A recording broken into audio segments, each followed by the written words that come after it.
যতদূর খবর পাইছি ঢাকা দক্ষিণের একজন মুরব্বী তাই সম্ভবত জামাত শিবির সংগঠনের লগে জড়িত।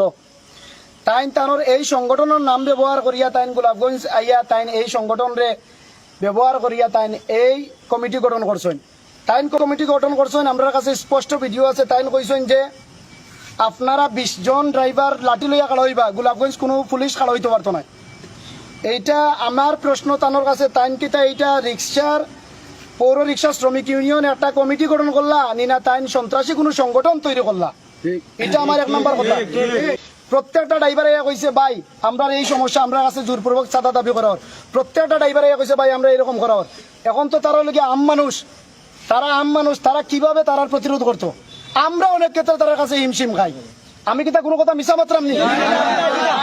এই কথাগুলা আমার না আপনার তোর।